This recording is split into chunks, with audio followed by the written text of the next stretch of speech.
Stark wie der Tod ist die Liebe, heißt es in einem Buch der Bibel, das Hohe Lied der Liebe.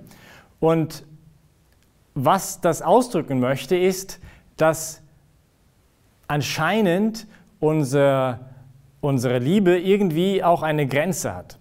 Also die Fähigkeit unseres Körpers, Liebe auszudrücken, hat eine Grenze. Nicht das letzte Mal haben wir darüber gesprochen und die letzten beiden Mal eigentlich, wie der Körper auf der einen Seite ein Botschafter ist, dass der Körper auch ein Geschenk ist und dass zugleich aber dieser Körper irgendwie eine Grenze hat, weil wenn ich jetzt verliebt bin in jemand, dann möchte ich mich diesem Menschen schenken, ich möchte etwas für diesen Menschen tun, aber egal, was ich mache für diesen Menschen, es scheint mir immer zu wenig.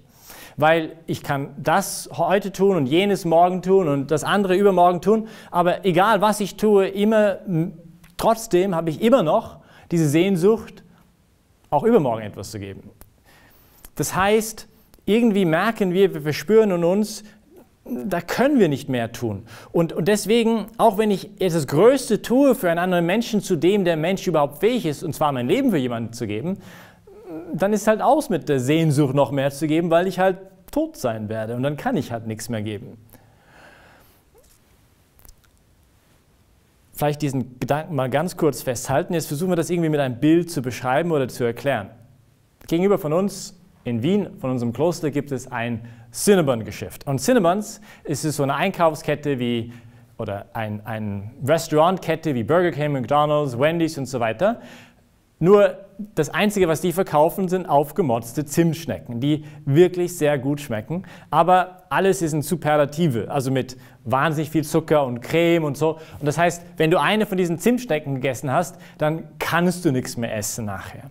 Jetzt stell dir aber vor, du isst so eine Zimtschnecke, jetzt hast du 3 Möglichkeiten oder 3 Arten und Weisen, wie du damit umgehen kannst. Ja? Das erste ist, du machst deine Nase zu, versuchst diese Zimtschnecke nicht zu sehr zu genießen, weil du weißt, sobald ich diese Zimtschnecke esse, dann werde ich gleich weitere Zimtschnecken essen müssen und das macht mir nur noch Probleme. Also lieber gleichgültig werden zu der Zimtschnecke, nicht zu sehr das Ding halt zu mir nehmen. Das ist, was die Stoiker schon sagten vor 2000 Jahren. Wenn du einen Menschen glücklich machen möchtest, gib ihm kein Geld und wenn sie es gehabt hätten, gib ihm keine Zimtschnecke, sondern nimm etwas von seinen Sehnsüchten weg.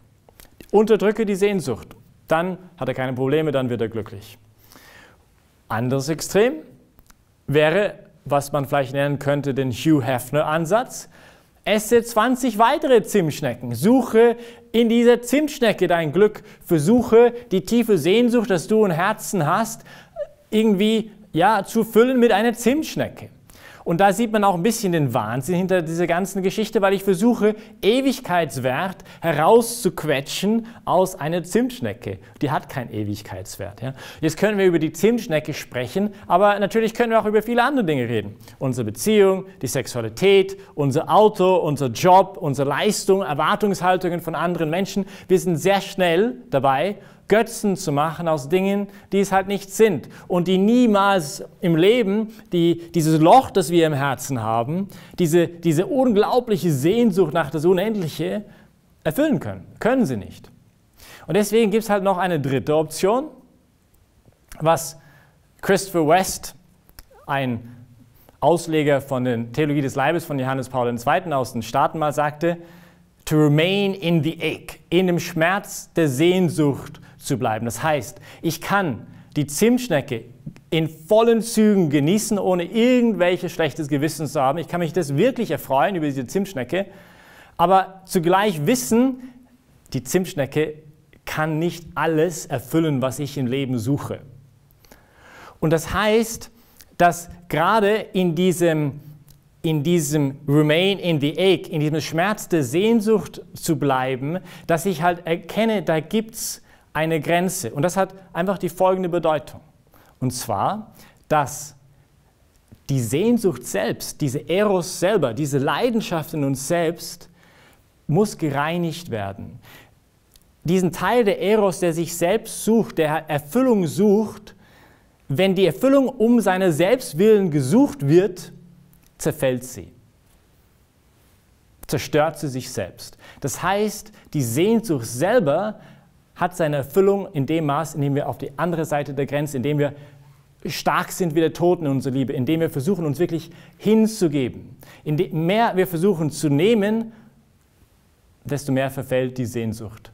Und je mehr wir eigentlich geben, desto stärker wird die Sehnsucht. Aber dieser Schmerz wird nicht als negativ empfunden dann, sondern etwas Wunderschönes.